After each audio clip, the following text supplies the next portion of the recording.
Welcome back, you lovely people. Right, so I'm going to call this day 3. Yeah, as you know, I had a bump on the head, so yeah, we're going to call this day 3. Continuing of the strip down on the 535. So far, tank off, seats off, sissy bar off, back mud guard off. We still got the back splash guard underneath there to go. Today we're going to do, well, we've done side pods as well. We're probably going to do front mud guard. We'll loosen these off because one is the air, one is the electrics. We'll do rear footrests, which is just a bolt. Probably side stand, and we'll start looking at the foot controls. Let's have a look over here. Front mud guard is just a bolt there and a bolt in there. I don't want to take it out of the wheels yet, just so that I can roll it in and out. Mirrors off. Let's have a look. Let's see how far we can get, is it? So, without further ado, let's get into it. Woohoo.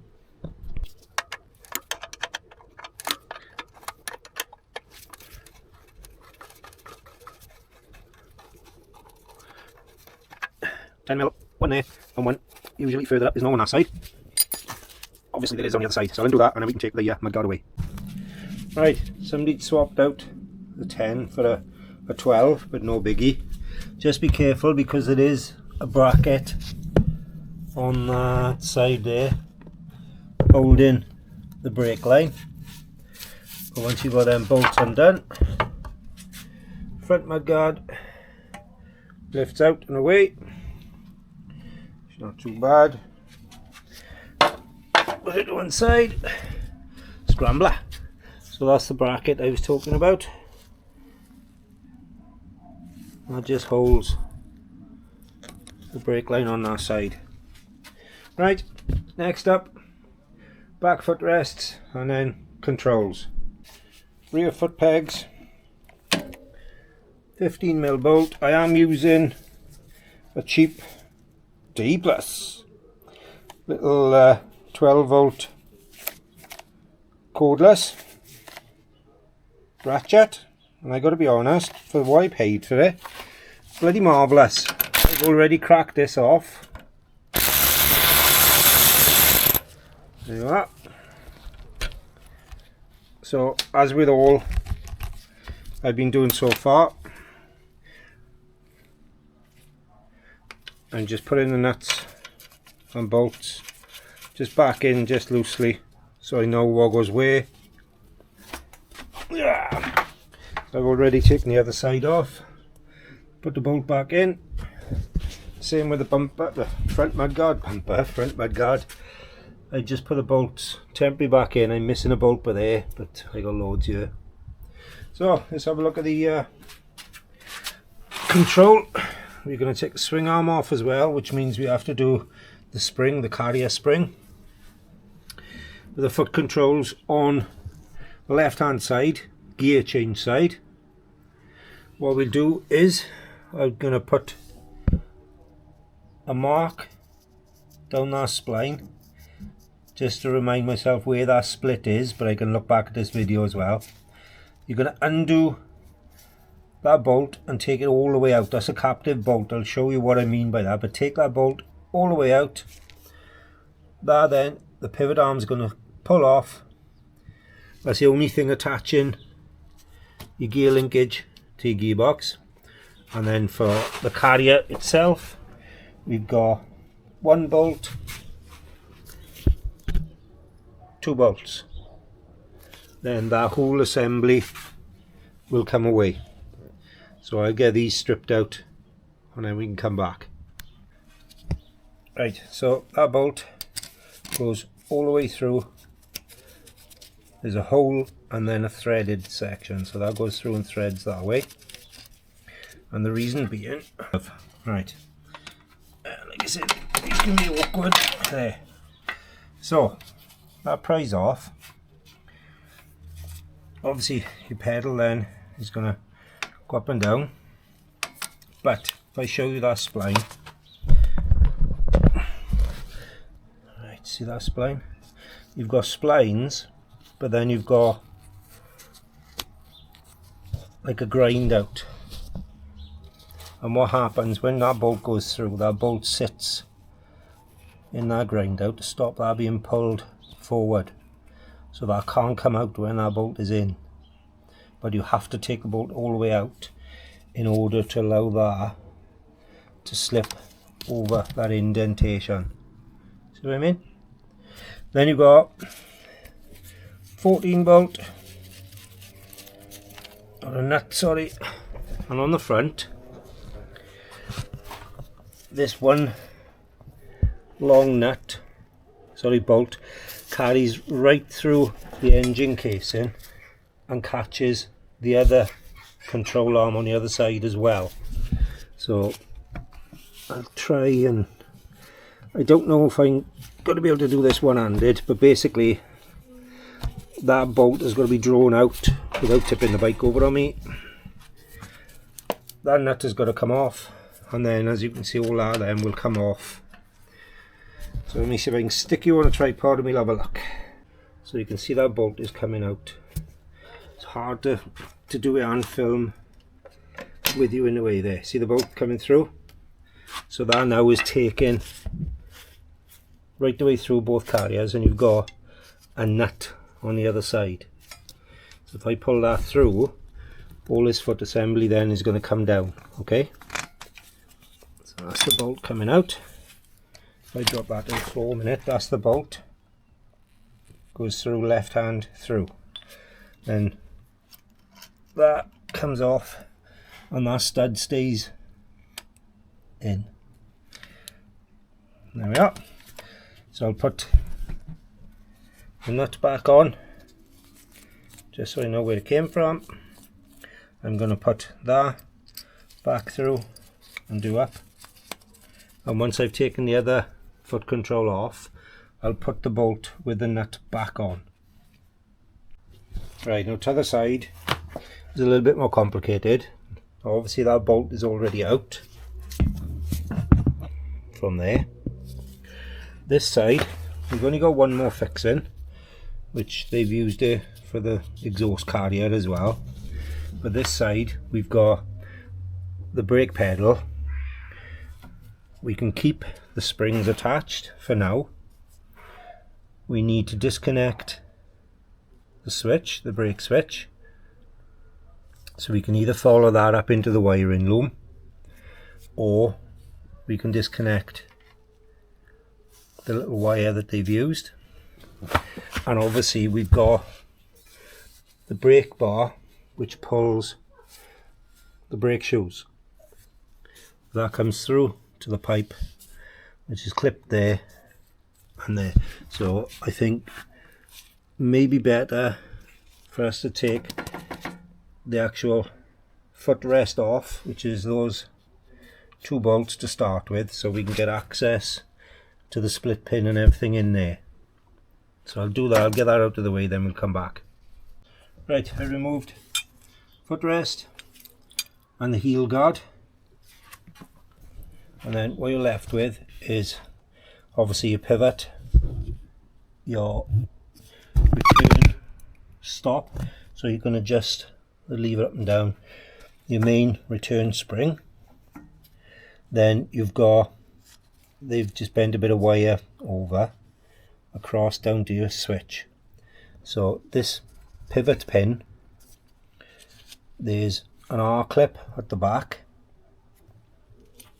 Take that out, and then will this go over? I should, yep, and I just flicked that. So that's goes through your bar, through, and that then holds obviously the brake line union as well. So we've got to prise that out, there should be a narrow piece to come through. So I need both hands. I'm going to pry that way till we find the narrow section of the cable, and then that will come through that slot. Same with the brake switch. I'll undo the brake switch on the adjuster so that the assembly then will come through that little split there. Then we're ready to undo that bolt and take the carrier off. Right, so pull that back enough for that cable to fit through that slot, and then the brake switch, I lucked out. I was able to depress them little tabs enough that pushed out of the hole. So now I'll undo that and it should drop. There she blows. So I've undone the exhaust carrier, moved out of the way, took the 17mm bolt out, and now that's all free. I'm going to put the 17 back on just so I know where it comes from. Got the pipe up out of the way. I'm going to put the brake switch, probably looping back through there just so I know those two are combined, and then like I said, we'll put the long bolt back through the engine just to know exactly where it comes from, and I'll screw the foot carrier back in for now. Side pod. This is the air intake one. It takes air up through the bottom. Can you see that? Through there. There's a fixing there, a fixing there. They are hex bolts. I think they're 4mm, maybe 5. And then you've got your rubber air intake boot coming up. That's a Phillips, JAS Phillips. That just undoes and that pulls off the airbox. That lifts away. Now obviously we'll keep that as is for now to the ever-growing pile. And like I keep saying, I'm going to put the bolts just back in for now. There's our earth. So we need to make sure that's clean. We do have some kind of heat shield by here. That's on, I think that's part of an engine mount. But for now, we'll pop that back in. As I say, I'm not sure what I'm going to do with the pot covers at the moment. I may spray or powder coat the carburetor covers as well. But for now we're just going to strip down. So put the bolts back in so you know where they are, where they came from and what they are for. We'll move the bike back over, do the other side. And I think that'll be it for today. It's, as I say, I'm doing this in the night, so from work. Airbox, I'm going to leave everything in at the moment. We'll check the air filter, but I'm going to leave everything with that at the moment. So once I've got the other pod off, we'll have a little round up and see what we're doing then. This is day 3, so we'll do then a round up. This pod is easy. You've got one screw top, one screw underneath. That lifts off. Careful, because obviously these are only plastic. If you want to keep it chrome, try not to scratch it. That exposes the electrics, the ECU and flasher relay and all the good stuff. And then behind all that you have one fixing in there and another fixing behind those wires that'll bring all that shroud off.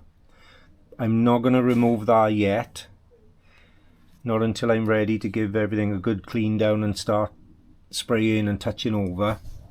So what I'll probably do is I'll probably put a bag over this cover just so I don't get it marked too much, screw that back on, and then I'm thinking that's it for tonight. So let's have a little roundup. Right, gonna call that it for day 3. We've got front mudguard off, both pods, footrests both sides and the carriers. We've disconnected the gear change and the brake lever with the cable and the brake switch the other side. We've done the air intake for the pod. I think that was it, people. Front mudguard, yep. Be careful, because when you take the carrier off on side stand side, the side stand is held on by that, so you'll have to prop it up, or like I'm doing at the moment, lean against the wall. Next up, I'm going to take the bike out and give it a good wash, give it a good dry off. I'll run the bike for a few moments just to dry everything out. Then I will take the battery out. Safety first. If you're going to do anything electrical with the bikes, disconnect the battery at the very least. Put a glove over the connection so it can't then spark on the battery.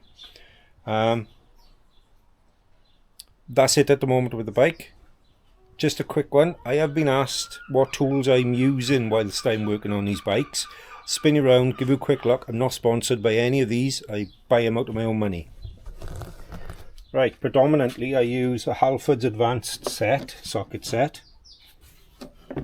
Comes with deep sockets, shallow, 1/2 inch, 1/4 inch and 3/8. Yeah, it's got some specialist sockets in it as well, a little mini breaker bar and some spanners. Had it in a sale, and I got to be honest, the thing I like about it is if I'm using a 3/8 ratchet and I break that ratchet for any reason apart from hitting it with a sledgehammer, if I break that ratchet, take it back into Halford's, they replace it. No quibble, no where's your receipt? Nope, it's got Halford's Advanced stamped on it. Take it in, thank you very much, there's a new one. Not sponsored by them, and I know you professional guys might, oh, you know, I use this and Tang and blah blah blah. This is what I use, works for me. I also use the Day Plus cordless.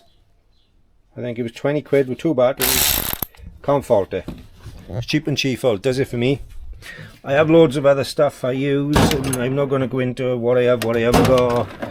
I use Tang screwdrivers, and I use cheap JAS screwdrivers. I got Halford's Advanced screwdrivers and torque bits. Electrical stuff, yeah, I love my electrical stuff, so there we are. But yeah, that's basically what I use. Halford's Advanced predominantly. Not sponsored by anybody. If you want to sponsor me, comment down below. Call it done for day 3. We get in there. Next up, I'm going to wash the bike, dry the bike, take the battery off, and then we'll have a look at day 4. Let's see what we can do. Stay tuned, all the good stuff. Click like, click subscribe, whatever you want to do. Hit the icon bell to get alerts when more videos come out. We're moving along. Thanks for watching. Stay tuned. See you soon.